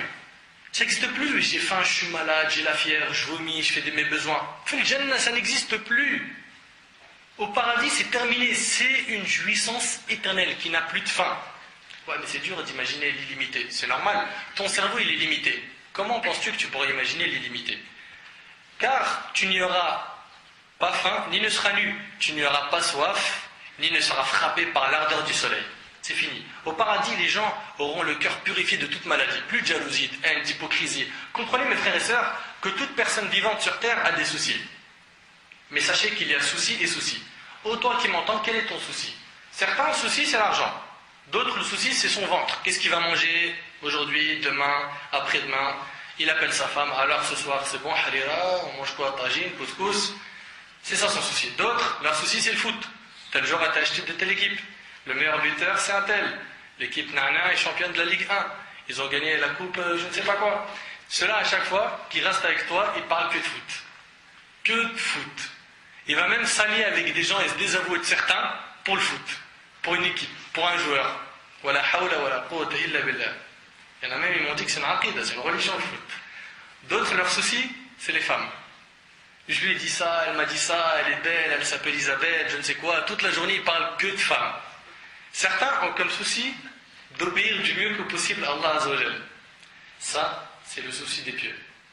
Avoir comme souci d'obéir à Allah subhanahu wa ta'ala, ça c'est le souci du pieux. Quel est donc ton souci, toi qui m'entends? Il faut que ton souci soit que cette religion avance le plus rapidement possible. Et que tu sois un élément utile pour cette ummah. Et quand je dis un élément utile, tout le monde comprend quand on dit élément utile, c'est tu es assis comme Abou Hanès, tu as une chaise, tu as un public et tu parles. Non, un élément utile, c'est pas forcément une personne qui va appeler à l'islam en faisant des prêches. Il peut le faire autrement. Il y a plusieurs manières. Il aide la mosquée, il est fort par exemple dans la sono, il est fort dans ça, dans ce domaine. Et nous on est une communauté qui se complète. On a tous besoin les uns des autres. Les compagnons c'était tous des du'at, des prêcheurs. Ibn Omar, un savant de hadith. Abu Huraira, un savant de hadith. Ibn Mas'ud, il maîtrisait la science du Coran. Mu'adh ibn Jabal, celui qui connaissait mieux Al-Halal wal-Haram. Ali ibn Abi Talib, Omar ibn Khattab, eux c'était des gouverneurs, ils connaissaient bien comment gérer un pays. Chacun il avait son rôle. Chacun il avait un rôle. Tu me comprends? Donc ce qu'il faut en fait, c'est que toi, tu sois un élément utile à cette ummah. Tu sers à quelque chose, tu finis pas à la fin dans la poubelle de l'histoire. Maintenant, voyons comment retrouver le moral. Passons maintenant à la deuxième partie de ce ders, c'est la plus importante. Comment retrouver le moral? Premièrement, en s'armant par la foi. Al-iman wa al-amal salih, et l'accomplissement des bonnes œuvres. Retenez que vous pouvez être dans un palais et être malheureux. Et vous pouvez être dans un studio de 15 mètres carrés et être l'homme le plus heureux du monde. Car le bonheur ne se trouve pas dans le matériel, mais le bonheur se trouve dans l'adoration d'Allah et dans la foi. L'imam Ahmad rahimahullah, malgré qu'il était très pauvre, il était très heureux, contrairement aux riches de son époque qui n'avaient pas connu le bonheur. Cheikh al-Islam ibn Taymiyyah rahimahullah a également dit, quand il était en prison, écoutez bien ces paroles, il est en prison, regardez ce qu'il dit, que feront-ils de moi mes ennemis? Moi, mon paradis et mon jardin sont dans ma poitrine. Mon paradis, il est dans mon cœur. Je me déplace, il est avec moi. Donc comment tu veux m'enlever le bonheur? Mon paradis et mon jardin sont dans ma poitrine. Où je vais, ils sont avec moi. Mon assassinat, ils veulent me tuer, je suis martyr. Ils veulent m'expulser du pays, c'est du tourisme pour talab al-ilm. Ils veulent quoi? M'emprisonner? C'est un isolement avec Allah. Je peux me retrouver enfin avec Allah et dialoguer avec lui. Donc tu remarques qu'en fait le croyant, il ne peut pas perdre le moral. Il ne peut pas. Dans tous les cas, tu es gagnant. Dans tous les cas, tu es gagnant. Celui qui à la fois ne se soucie pas de ce bas monde. Les plus heureux du monde sont les adorateurs sincères. Le croyant, si sa maison est super modeste et qu'il ne mange pas le luxe, il se sent bien quand même. Bilal, radiyallahu anhu, mes frères et sœurs, ouvrez bien vos cœurs et non vos oreilles. Bilal, il était riche, c'était un esclave, pauvre. On lui a fait ce que peut-être aucun compagnon a subi. On l'a allongé par terre, en pleine canicule, on le faisait souffrir, on lui mettait des grosses pierres sur sa poitrine, et à la fin il disait quoi? Ahadun ahad, l'unique, l'unique. Et Bilal, malgré qu'il n'a pas connu le bonheur que nous on connaît aujourd'hui par le matériel, la voiture, machallah, le chauffage, la maison, je mange le matin bien comme il faut, il y en a même petit déjeuner, c'est de la viande. Et regarde, Bilal, qui était pauvre, regardez ce qu'il disait, si les rois romains étaient au courant du bonheur que je vis, ils m'auraient frappé avec leur sabre. Si les rois romains étaient au courant du bonheur que je vis, ils m'auraient frappé avec leur sabre pour le voir. Allahu Akbar. Bilal, est-ce que tu peux me dire que ta vie elle est plus misérable que celle de Bilal radiyallahu anhu, et que tu as eu plus d'épreuves que lui? Impossible. Et malgré cela, il disait, si les rois ils étaient au courant de ma joie, de mon bonheur, pour l'avoir, pour s'en emparer, ils m'auraient frappé avec leur sabre. Donc on voit en fait que le vrai bonheur, la vraie joie, n'est pas dans le matériel. Il y a des gens qui vivent dans des palais et qui sont très riches et malgré cela ils sont pauvres. Et il y a des gens qui sont pauvres et malgré cela ils sont riches. Comprenez bien ces phrases. Il y a des gens qui vivent dans des palais et qui sont riches mais ils sont pauvres. Pourquoi? Parce qu'il a retrouvé la vraie joie. Son cœur, il lui manque quelque chose. Et ce quelque chose, c'est l'iman, la foi. Mais lui, il ne sait pas. Et c'est pour ça que notre rôle, c'est d'apprendre aux gens ce qu'est l'iman, la foi. On a un grand travail à faire avec les musulmans et les non-musulmans. Autrement, les gens ne vont pas revenir. On a un grand travail. Le plus grand pourcentage de suicides dans le monde est chez les gens aisés, les riches. Subhanallah, ils ont de l'argent et ils se suicident. Et tu vois certains parmi nous, Wallahi al-Azim, des fois il n'arrive pas à acheter une baguette, mais il dit Alhamdulillah. Et il a la foi. Et il n'a pas renié sa religion.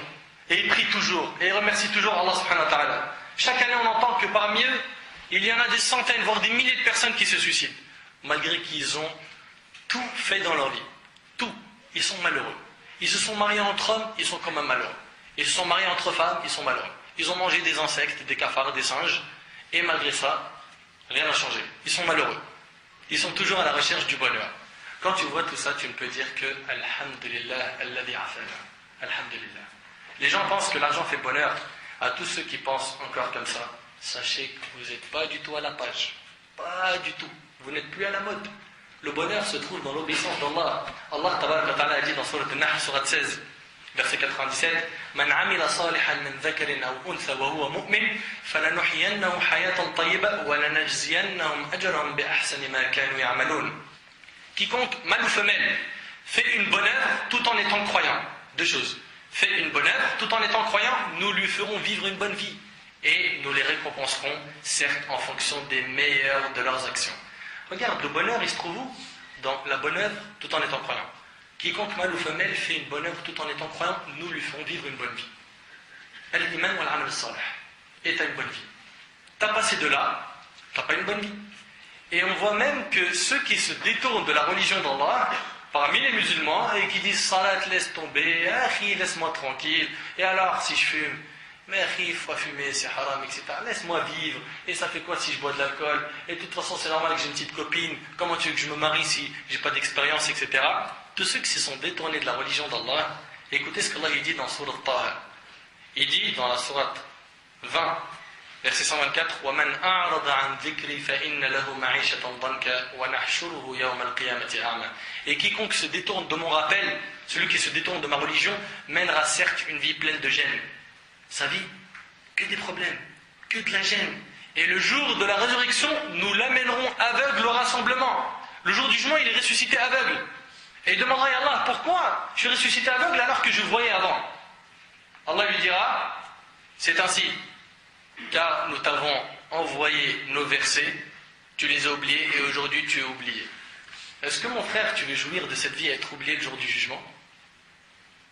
Tu vendrais, toi, l'au-delà pour ce bas monde éphémère, où un jour tu es heureux, 2 jours tu es malheureux?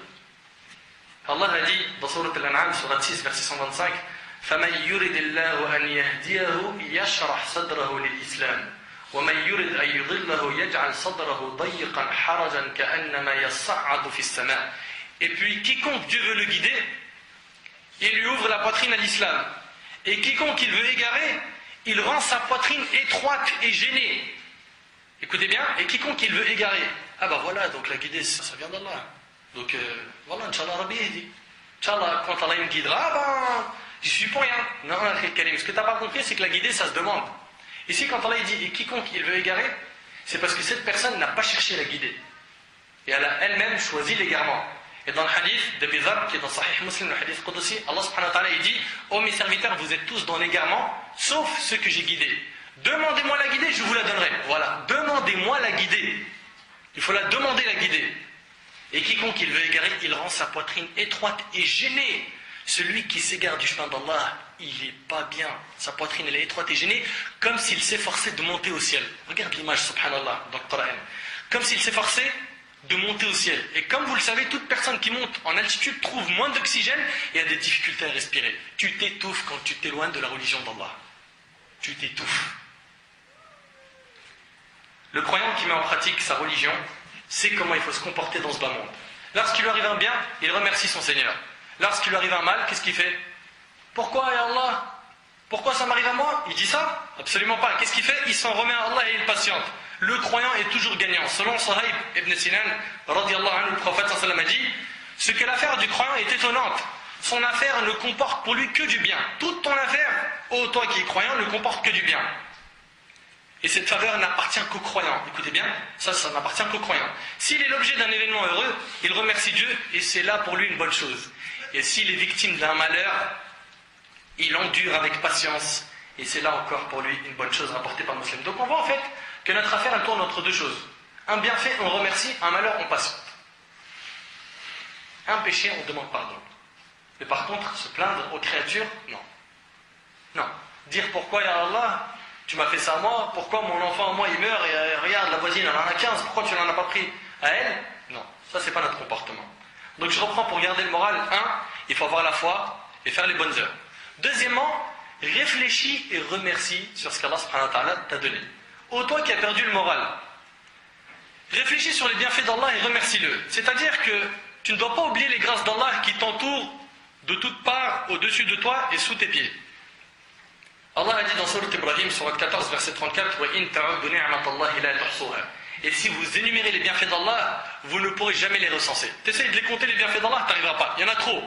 Tu possèdes la bonne santé du corps, la sécurité dans le pays, la nourriture et les habits, l'air et l'eau, la vie est à toi sans que tu t'en aperçoives et tu possèdes l'existence sans que tu le saches. Allah a dit dans Sourate Luqman, Sourate 31, verset 20, et vous a comblé de ses bienfaits apparents et non apparents. Tu jouis de 2 yeux, d'une langue, de 2 lèvres, de 2 mains et de 2 pieds. Et Allah dit dans Sourate Ar-Rahman, Sourate 55, verset 13, quel bienfait de votre Seigneur qualifiez-vous donc, vous deux, de mensonge? Vous deux ici, Allah s'adresse aux djinns et aux êtres humains. Sais-tu que le fait de marcher de tes 2 pieds est une chose facile pour toi alors que d'autres les ont perdus? Il y en a qui n'ont plus leurs pieds. Que tes jambes te soutiennent fermement alors que pour d'autres, elles ont été coupées. Toi qui arrives à dormir la nuit, sais-tu que pendant ce temps, la douleur prive beaucoup de personnes de ce repos? Pendant que tu remplis ton estomac de nourriture délicieuse et que tu bois des boissons sucrées, sais-tu que cette alimentation et cette boisson ont été interdites à d'autres du fait des maladies et de l'âge? Tu en vois, ils sont millionnaires. Et malgré cela, il ne leur est pas permis de manger de la viande. Pense à ton Louis et ta chance de n'avoir pas fait l'objet d'une surdité. Médite au sujet de ta vue et de n'avoir pas été aveugle. Observe ta peau et le fait d'avoir été sauvé de la lèpre et autres maladies cutanées et ton bon sens qui t'a été donné par la grâce d'Allah qui t'a empêché d'être un fou. Considère ton intelligence qui t'a empêché d'être un simple d'esprit. Accepterais-tu, toi qui m'entends et qui te plains de la pauvreté et qui te plains tout le temps, accepterais-tu pour ta vue uniquement l'équivalent en or de la montagne de Uhud? Aimerais-tu vendre ton ouïe pour une Mercedes SLR à 1 demi-million d'euros? Ma sœur, pourrais-tu donner ta main à couper pour des colliers d'émeraude et de diamants? Voudrais-tu devenir muet en échange du plus grand château du monde? Tu jouis de grâce et d'avantages innombrables, mais tu t'en rends pas compte. Pourquoi tu n'as plus le moral? Pourquoi? Parce que tu as perdu un peu d'argent? As-tu oublié que tu es le plus riche du monde avec ton corps? Ton corps vaut des millions d'euros. De quoi tu te plains? Remercie Allah, réfléchis et sois reconnaissant. Tu vis soucieux, chagriné, triste et malheureux alors que tu possèdes du pain chaud, de l'eau fraîche, le sommeil paisible, la tranquillité d'être dans un pays où il y a la paix. Tu penses à ce qui est perdu et tu ne remercies pas pour ce qui est disponible. Et réfléchis et sois reconnaissant. Allah dit dans Sourate Al-Dhariyat, Sourate 51, verset 21, et en vous-même, ne voyez-vous donc pas? Médite sur toi-même, ta maison, ta famille, ton travail, ta santé, tes amis, tes camarades et la vie autour de toi. Allah a dit dans Surat Al-Nahl, Surat 16, verset 83, ils reconnaissent la grâce d'Allah, puis ils la renient. Et ça, c'est un grand problème. Il reconnaît que tout ça, ça vient d'Allah, mais il le renie. Donc, premièrement, on a dit la foi et l'accomplissement des bonnes œuvres. Deuxièmement, on a dit réfléchis et remercie. Parce que tu verras que tu as gardé le moral. Wallah, c'est des remèdes, tout ça. Troisièmement, ce qui est passé, oublie-le. N'y pense plus. Se rappeler le passé et s'attrister de ses misères est une idiotie et une folie. C'est tuer la motivation et gaspiller la vie d'aujourd'hui. Chez les gens de sagesse, le dossier du passé se ferme et ne se raconte pas. On l'enferme à jamais dans la cellule de l'oubli. On l'attache d'une corde solide jusqu'à la fin des temps. On le boucle dans un cachot au fond de son cerveau, de telle sorte qu'il ne verra plus de lumière puisqu'il est fini. Voilà comment on doit se comporter avec le passé. Ne vis pas sur le cauchemar du passé. La tristesse ne rendra pas le passé. Les soucis ne le répareront pas. Les chagrins ne le corrigeront pas. Voudrais-tu renvoyer le fleuve à son aval, le soleil à son lever, le bébé au ventre de sa mère, le lait aux mamelles, les larmes aux yeux? Ce qui est passé est bel et bien passé, n'y réfléchis plus. On tourne la page et on avance. Notre faiblesse est que nous sommes incapables d'assumer le temps présent et nous nous intéressons au passé. Nous délaissons l'instant présent et nous pleurons les souvenirs anciens. Les djinns et les humains rassemblés ne pourraient pas retracer le passé car c'est de l'ordre de l'impossible. Les gens intelligents ne regardent pas à l'arrière et ne se retournent pas non plus car le vent se dirige à l'avant, l'eau aussi, donc ne contrarie donc pas la loi de la vie. Mon frère, ma sœur, soucie-toi de ton jour. Ne pense ni au passé ni au futur, attention, avec exagération. Au futur, pour le risque, tout ça, oui. Pour un travail, oui. Mais avec exagération, comme le font certains, non. On a des gens qui pensent toute la journée à demain et à ce qu'ils vont laisser à leurs enfants après la mort. Ils pensent trop au futur et ils s'angoissent. Toute l'année, ils s'angoissent. L'étudiant, toute l'année, il est angoissé. Il pense aux examens de fin d'année. Il ne dort même pas. Les examens, il y a encore 8 mois, 6 mois. Ne t'angoisse pas dès maintenant. De même pour les parents, ils pensent aux examens de fin d'année de leur fils. Ils n'en dorment même pas au point où ils mettent eux aussi le stress à leur enfant. Alors que s'ils étaient intelligents, ils aideraient leur enfant en lui disant « On te fait confiance, va vers l'avant, on te motive, t'inquiète pas, on sera toujours là pour toi. » Mais aujourd'hui, t'entends quoi? T'entends des parents qui stressent trop leur enfant pour leurs études et ils lui disent au final « T'es un raté, tu vas finir en prison comme ton voisin, toi, laisse tomber, de toute façon t'as jamais servi à quelque chose. » C'est normal qu'il ne va jamais servir à quelque chose si tu lui dis tout le temps ça. Donne-lui un peu le moral. Donne-lui un peu le moral. Montre-lui qu'il est capable et fais-lui des compliments afin de l'aider à évoluer. Si tu t'es réveillé le matin, n'attends pas le soir. Tu vivras aujourd'hui uniquement. Ni hier qui est parti avec son bien et son mal, ni le lendemain qui n'est pas encore arrivé. Ce jour dont le soleil t'a enveloppé et dont le matin s'est levé pour toi, c'est le tien. C'est toute ton existence. Pense à vivre ce jour comme si tu es né et que tu y mourras. À ce moment, ta vie ne tournera pas entre l'obsession du passé, de ses chagrins, et les prévisions futures. Comprends, qu'il faut que tu t'occupes de ton jour. Et qu'Allah Azzawajal, il ne va pas te juger sur les heures de demain. Par exemple, la prière de Maghrib, on va la faire aujourd'hui dans quelques minutes, oui ou non? Est-ce qu'Allah subhanahu wa ta'ala, si on meurt maintenant, il va nous juger sur le Maghrib de demain? Non. Non. Donc si Allah subhanahu wa ta'ala, il ne va pas te juger sur l'heure de demain, pense-toi à faire de bonnes heures aujourd'hui. Pense à aujourd'hui.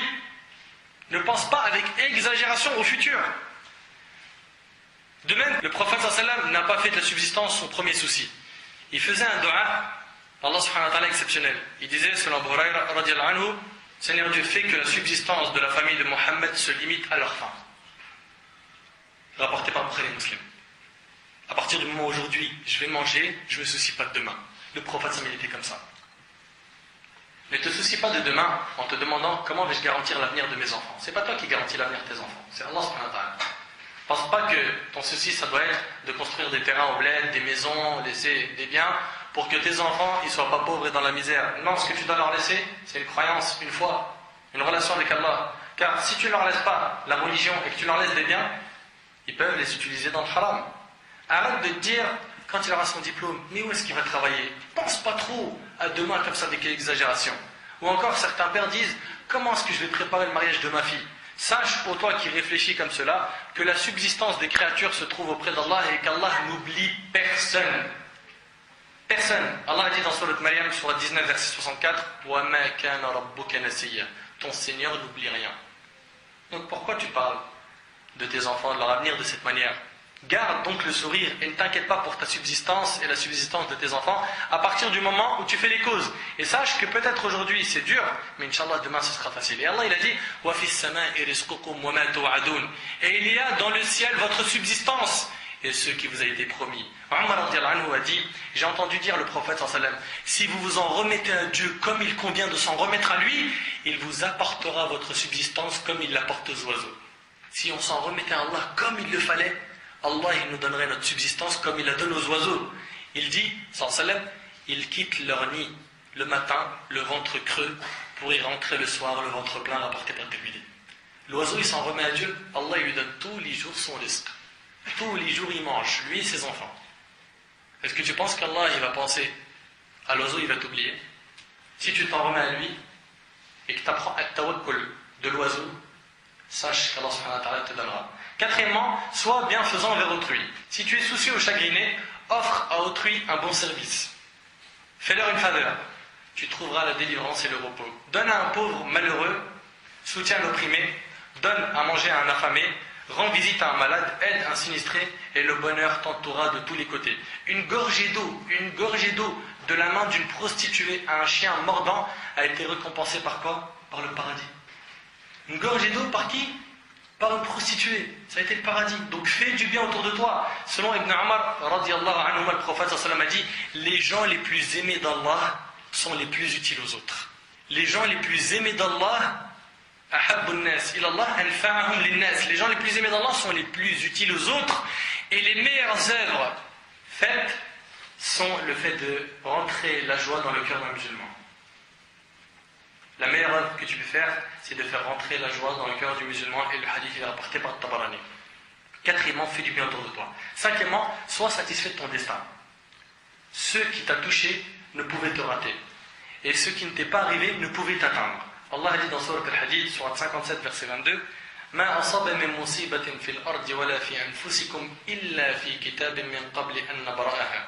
Il n'y a pas de calamité qui vous touche sur terre ou en vous-même qui ne soit déjà inscrite dans un livre avant même que nous la créions. Tout ce qui t'arrive dans ce bas monde, c'était déjà écrit. Tout. Et selon Ibn Abbas, radiyallahu anhu, le prophète sallallahu alayhi wa sallam a dit, certes, les kalames, les plumes sont levées et l'encre des feuillets a séché.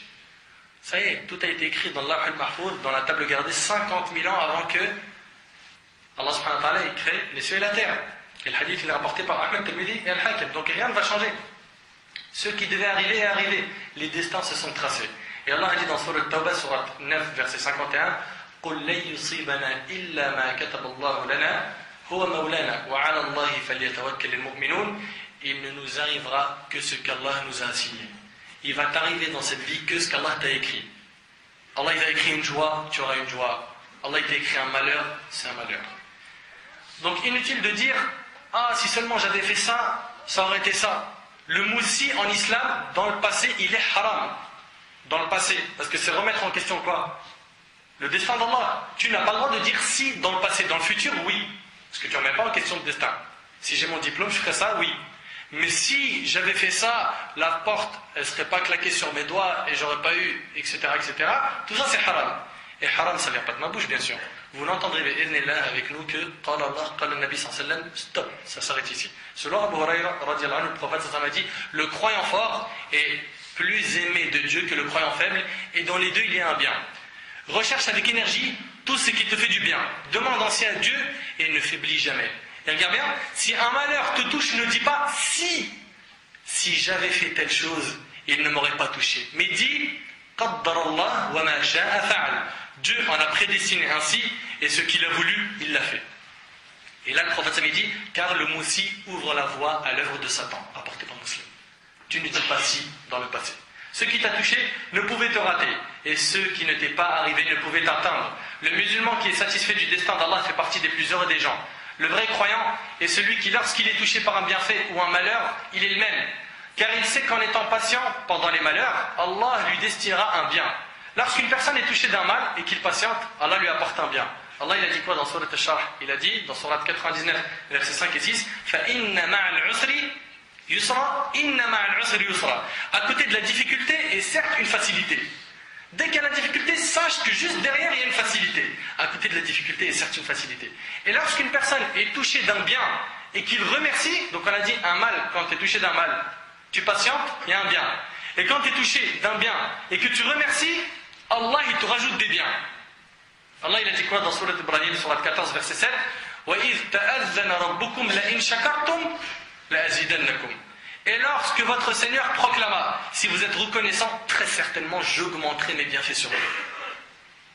Tu es reconnaissant, tu dis Alhamdulillah, sache qu'Alhamdulillah c'est la clé du rizq, c'est la clé de tout bien. Remercie Allah, Allah il va t'ouvrir tout le temps des portes. Et le prophète sallallahu alayhi wa sallam a dit, sache que le secours vient après la patience, la délivrance suit la détresse et que la facilité suit la difficulté, rapportée par Ahmed. Ô toi qui m'entends, sache qu'après la faim, il y a le rassasiement, qu'après la soif, il y a la boisson désaltérante, qu'après la veillée, il y a le sommeil, qu'après la maladie vient la guérison, que l'absent rentrera, que l'obsession sera résolue et que les ténèbres se dissiperont. Yusuf alayhi salam, il est entré en prison, oui ou non, injustement, il est ressorti ministre de l'Égypte. Tu as vu l'épreuve, il en est ressorti comment? Après chaque difficulté, il y a une facilité. Le prophète, il a été expulsé de la Mecque. Il s'installa à Médine et fonda un État qui a rempli l'ouïe et la vue de l'histoire. Un État islamique à Médine. L'imam Ahmad ibn Hanbal, il fut emprisonné, pourtant il est devenu l'imam de la Sunna. Cheikh al-Islam ibn Taymiyyah fut aussi incarcéré, mais il est sorti de prison pourvu d'une connaissance et d'une piété extraordinaire. L'imam Zarkashi fut jeté au fond d'un puits abandonné. Il en est sorti doté de 20 volumes de fiqh. Dans un puits, il a écrit 20 volumes de fiqh. T'imagines un petit peu? Ibn al-Athir, qui fut infirme, composa Jami' al-Usul et al-Nihaya, l'un des plus célèbres et bénéfiques livres du hadith. Ibn al-Jawzi fut banni de Bagdad. Il apprit alors les 7 façons de psalmodier le Coran. Après une difficulté, il y a une facilité. Garde le moral, Kalim. Garde le moral, Ukhtil Kalima. Wallahi al-Azim, la dunya vaut pas du tout la peine de s'attrister et d'en pleurer. Absolument pas. Accepte donc ton destin et sache qu'il n'y a qu'un bien pour toi après chaque épreuve si tu es fort. Sixièmement, pour garder le moral, ad-du'a, l'invocation. Allah tabaraka wa ta'ala a dit dans Surat al-Baqarah, Surat 2, verset 186, وَإِذَا سَأَلَكَ عِبَادِي عَنِّي فَإِنِّي قَرِيبٌ أُجِيبُ دَعْوَةَ الدَّاعِ إِذَا دَعَانِ. Et quand mes serviteurs t'interrogent sur moi, alors je suis tout proche, je réponds à l'appel de celui qui me prie quand il me prie. Tu pries Allah subhanahu wa ta'ala, Allah il répond à ton appel. On n'a pas besoin d'intermédiaire. On ne va pas dans les temps où on dit Ya Sidi Foulan, Ya Wali Foulan, j'ai plus d'enfants, mon salaire là il m'a pas suffi pour ce mois. Non, tu veux te plaindre, tu te plains à qui? Allah direct, sans intermédiaire. Et Allah il a dit dans Surat Al-Naml, Surat 27, verset 62, Amma yujibu al-muttar idha da'ah, Amma yujibu al-muttar idha da'ah, wa yakshifu as-su'. N'est-ce pas lui, en parlant d'Allah, qui répond à l'angoissé quand il l'invoque et qui enlève le mal? Si tu considères que tu as des soucis, invoque Allah. Allah a dit dans Surat Yusuf que Yaqub alayhi salam, dans la Surat 12, verset 86, a dit قال إنما أشكو بثي وحزني إلى الله. Il dit, Yaqub alayhi salam, je ne me plains qu'à Dieu de mon déchirement et de mon chagrin. Plains-toi à Allah. Fais comme le prophète l'a fait quand il est sorti de Taïf. On lui a acheté des pierres. Le sang a coulé de son corps. Il a levé les mains au ciel et il a dit Allahumma inni ashku ilayka da'fa quwwati wa qillata hilati wa hawani 'ala an-nas anta rabbil mustad'afin wa anta rabbi ila man takiluni ila ba'idin yatajahhamuni am ila 'aduwwin malaktahu amri in lam yakun bika 'alayya ghadabun fala ubali. Regarde ce qu'il a dit le prophète. Il a dit ô Seigneur Dieu, à toi je me plains de mon impuissance et du dédain des hommes. Tu es le plus miséricordieux des miséricordieux. Tu es le Seigneur des démunis et des faibles. Et tu es mon Seigneur. Entre quelles mains m'abandonnerais-tu? Entre les mains d'un étranger lointain qui ne me montrerait qu'un visage renfrogné, ou entre celles d'un ennemi à qui tu as donné autorité sur moi? Si tu n'es pas en colère contre moi, alors je ne me fais aucun souci. Le prophète sallam, à partir du moment où Allah il n'est pas en colère contre lui, il n'a pas de souci. Prends exemple sur le prophète sallam. Dans un hadith, selon Anas, le hadith il est rapporté par Muslim, le prophète me disait Allahumma inni a'udhu bika min al-ajzi wal-kasal, wal-jubni wal-haram, wal-bukhli, wa a'udhu bika min adhab al-qabr, wa a'udhu bika min fitnati al-mahya wal-mamat.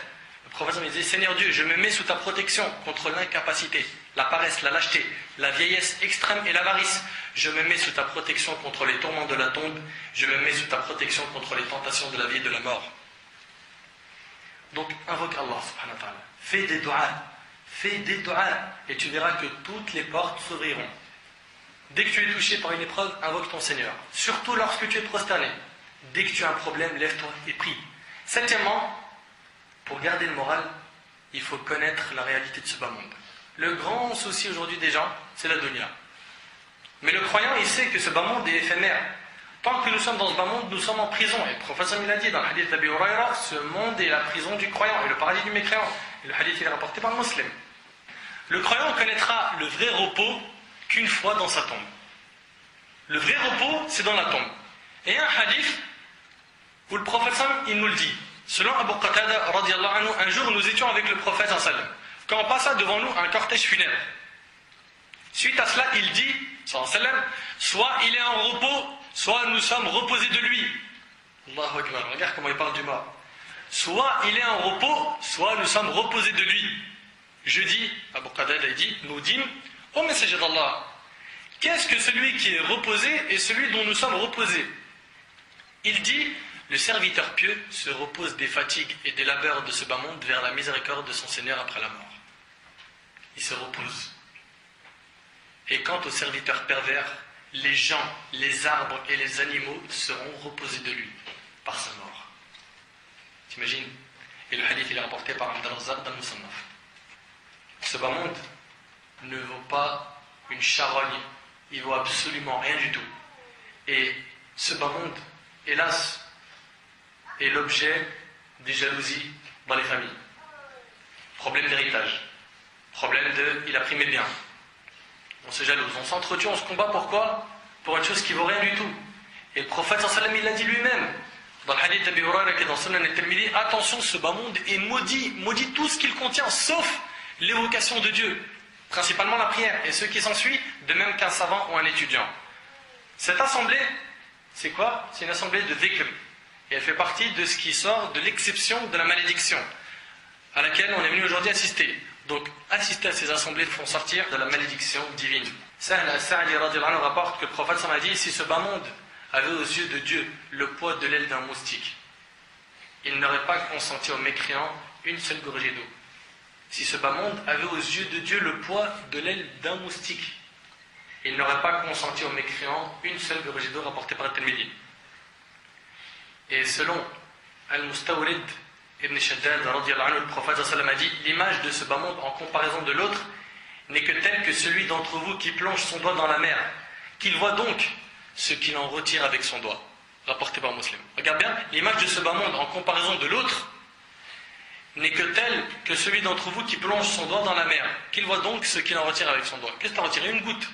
Voilà la dunya, c'est quoi? Elle représente qu'une goutte. Lorsque tu écoutes ces hadiths, tu te rends compte à quel point ce bas monde est insignifiant et que l'au-delà doit être notre but quotidien dans cette vie. Comprenez que la vraie jouissance ne se trouve que dans le paradis. Toute personne qui aura compris cela ne se fâchera pas lorsque Allah l'éprouvera par la perte de sa voiture, de son argent, de son appartement ou de son travail. Le vrai croyant est celui qui s'attriste de ne pas s'être levé la nuit pour accomplir quelques prières nocturnes. Il s'attriste parce qu'il n'a plus de relation avec le Coran. Il s'attriste parce qu'il va mal avec sa femme. Il s'attriste parce qu'il n'y a plus de religion dans sa famille. Il s'attriste quand il rate un jeûne surrogatoire ou un acte surrogatoire ou bien sûr un acte obligatoire. Ce bas monde, nous devons le voir avec l'œil du prophète sallam. L'un d'entre nous doit trouver la joie que lorsqu'Allah lui facilite l'accomplissement d'une adoration quelconque. Nous devons nous réjouir d'être musulmans. Wallah, c'est la plus grande fierté. Le plus grand cadeau qu'il nous a donné Allah subhanahu wa ta'ala, c'est d'être musulman. Ton plus grand souci doit être la satisfaction d'Allah et rien d'autre. Pose-toi la question suivante. Quelle place je vais occuper au paradis? Pose-toi cette question. Si tu penses qu'en ayant raté la dunya, ce bas monde, tu as raté quelque chose, tu te trompes, car ce bas monde aux yeux d'Allah est plus misérable que quoi? Que l'aile d'une mouche. Huitièmement, fais que ton souci soit l'au-delà. Tu veux garder le moral? Fais que ton souci soit l'au-delà. Dans le hadith, qui est dans Sunan ibn Majah, le prophète sallam a dit, celui dont ce bas monde est son principal objectif, il vit que pour dunya, Dieu mettra la pauvreté entre ses yeux. C'est-à-dire quoi? Il ne sera jamais satisfait. il a 1000 immeubles, il a des châteaux ici et là-bas, il est quand même pauvre. Allah il a mis la pauvreté entre ses yeux. Il en veut toujours plus. Et il sent qu'il y a un manque à combler. Et il n'aura de ce bas monde que ce que Dieu lui a déjà décidé. Et celui dont l'au-delà est son principal objectif. Si ton souci c'est l'au-delà, et que ton objectif c'est l'au-delà, écoute bien, Dieu mettra la richesse dans ton cœur. Et l'ici-bas viendra à lui malgré lui. Subhanallah. La dunya c'est elle qui va courir derrière toi. C'est ce bas monde qui va venir te dire, regarde, il y a tel boulot, il y a de l'argent ici à se faire, etc., etc. Mais pour cela, il faut que toi, tu cours vers l'au-delà. Donc en fait, tu te détournes de ce bas monde, tu gagnes l'au-delà, et le bas monde court derrière toi. Tu cours derrière le bas monde, tu perds le bas monde, parce que tu n'auras pas la vraie joie, et tu perds l'au-delà. Celui dont son souci et ce bas monde n'est jamais satisfait. On a des gens qui sont plus que riches, et malgré cela, ils sont pauvres, car ils n'ont pas de relation avec Allah. Et le prophète sallallahu alayhi wa sallam l'a dit dans le hadith d'Abi Huraira, la richesse ne consiste pas en l'abondance des biens, mais la vraie richesse est celle de l'âme, rapportée par le Bukhari et Muslim. Neuvièmement, la prière sur le prophète sallallahu alayhi wa sallam. Quand tu pries sur le prophète sallallahu alayhi wa sallam, en disant Allahumma salli ala Muhammad wa ala ali Muhammad as-salat al-ibrahimiyya, la deuxième moitié de tashahhud, t'as plus de soucis. Comment ça? Si tu dis par exemple 100 fois, 1000 fois par jour as-salat ala nabi sallallahu alayhi wa sallam, tu n'auras plus de soucis. Le prophète sallallahu alayhi wa sallam, il le dit dans le hadith d'Ubay ibn Ka'b. Écoutez bien. Ubay ibn Ka'b, il rapporte, lorsque le quart de la nuit était passé, le prophète sallallahu alayhi wa sallam se levait et disait aux gens, Uzkurullah, mentionnez Dieu, mentionnez Dieu. Le clairon du jour dernier a retenti, et par 2 fois, voici venue la mort, et ce qu'elle comporte. Je dis alors, ô messager d'Allah, je multiplie les prières. Quelle part de ma prière dois-je te dédier? Je fais beaucoup de dhikr, beaucoup de formules d'évocation. Qu'est-ce que je dois te dédier de ce que je fais comme dhikr? Il lui a dit, le quart, le prophète lui a dit, à ta guise. C'est bien si tu le fais. À ta guise. Et il lui a dit, et si tu fais davantage, cela vaudra mieux pour toi. Il lui a dit, les 2 tiers. Il lui dit, à ta guise, si tu en fais davantage, cela vaudra mieux pour toi. Il dit alors, je te dédie ma prière entièrement, c'est-à-dire quand tu veux faire du dhikr, tu ne fais que de prier sur le prophète. Et là, le prophète il a dit, alors Dieu t'épargnera de tout ce qui te préoccupe. Tu pries sur le prophète toute la journée, tu n'as plus de soucis. Et pardonnera tes péchés rapportés par Tirmidhi. Dixièmement, l'évocation d'Allah, dhikr, l'évocation. Un parmi les pieux prédécesseurs a dit, le bas monde n'aurait eu aucun goût sans le rappel d'Allah. L'au-delà n'aurait eu aucun goût sans le pardon d'Allah, et le paradis n'aurait eu aucun goût sans la vision d'Allah. Évoque Allah au lieu de crier, frapper, fais des doigts, multiplie l'évocation. L'évocation, subhanallah, alhamdulillah, Allah akbar, etc. Ouvre le Coran, lis un peu, multiplie les formules de dhikr, d'istighfar. 11e, la prière. La prière s'enlève les soucis. Ça te donne le moral. Allah il a dit, dans Surat Al-Baqarah, Surat 2, verset 153, Ya ayyuhalladhina amanu ista'inu bis-sabri was-salat, inna Allah ma'as sabirin. Oh les croyants, cherchez secours dans l'endurance et la salat, car Dieu est avec ceux qui sont endurants. Et selon Hudayfa radiyallahu anhu, lorsque le prophète sallallahu alayhi wa sallam était affligé par une chose, il accomplissait la prière, rapporté par Abu Daoud et authentifié par Al-Albani rahimahullah. Et il disait, apaise-nous par la prière au Bilal. 13e chose pour avoir le moral, demande conseil aux gens de science. Si tu as un souci, va voir des gens sages et pieux afin d'écouter leurs conseils. En faisant cela, ton cœur sera apaisé, surtout si la personne te fait de bons conseils. 14e, change d'endroit. Prends le temps de prendre une semaine pour changer de décor et vider le stress. Casse la routine. Va par exemple avec des frères, des amis, au ski. Va faire une umrah. Casse un peu cette routine. Fais un voyage où tu vas aller voir de la famille ou quelque chose. Bien sûr, dans un endroit où il n'y a pas de haram, on ne désobéit pas à Allah, mais casse la routine. Tu verras que tu gagneras un bon morceau de ton moral. Ce sujet, mes frères et sœurs, fait partie des sujets les plus importants. Et il faut comprendre une chose, c'est que ce bas monde ne mérite pas qu'on fasse la tête et qu'on perde le moral.